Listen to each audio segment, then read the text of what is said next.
everyone, welcome back to the Tarot Tanvi. I am Tanvi, this is my studio and these are my tarot cards that I am going to pull towards the end of this video, so please stay with me.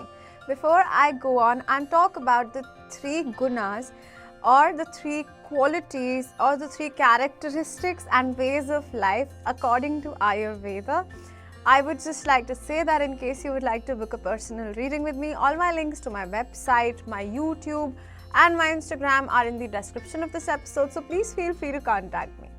So Ayurveda describes three categories, okay? That's how I like to call it.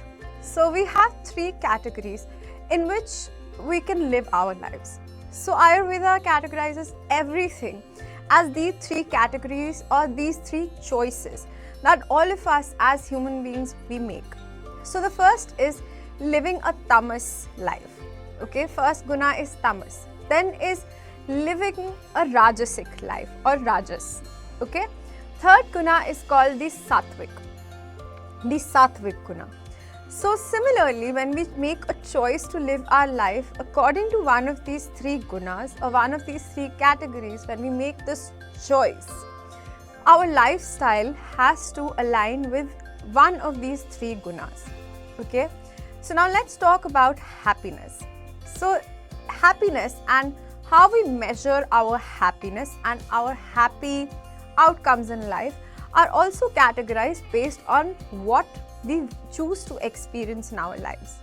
And I was having this conversation with somebody very recently that it's not that most of us, we are not happy with our lives. But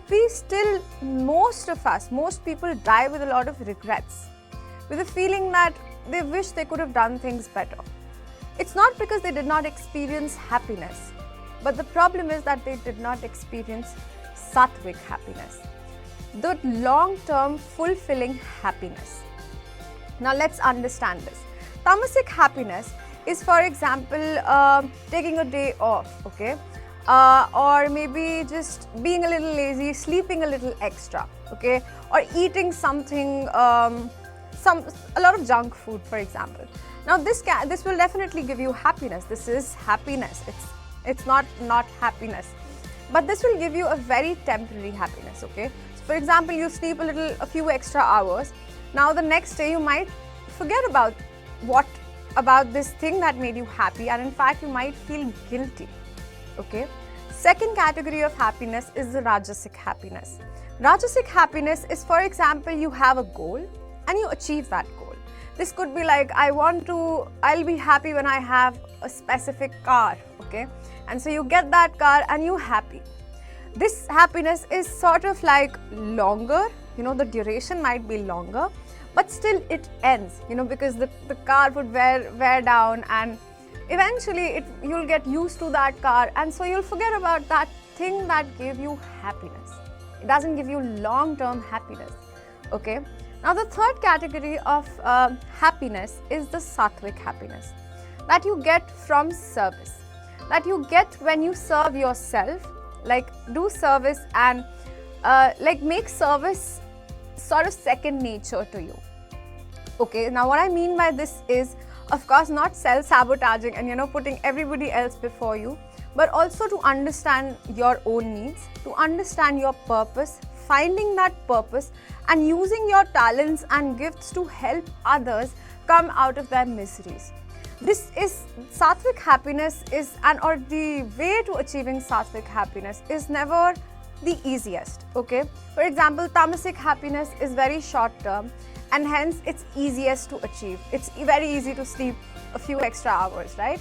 At the same time, getting a car might be a little more difficult. But again, that's less temporary, but it's still temporary. But Satwik happiness, where you look for your purpose, you understand your soul and you follow your soul's true path, and you use your pain, your experiences to help everybody else around you. You use your talents to serve the world, okay, in whatever possible way you can, is the toughest path but gives you a long-term fulfilling life, okay?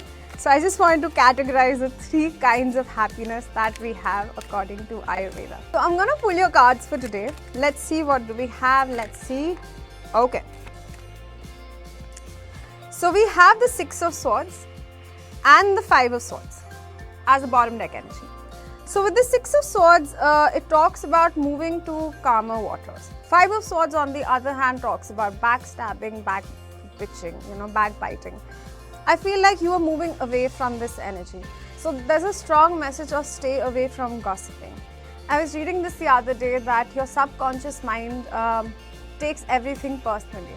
Okay, so if like we gossip about other people, our subconscious mind does not understand the difference about whether we are talking badly about another human being or ourselves, and so it starts to think that you are talking in a negative way about yourself.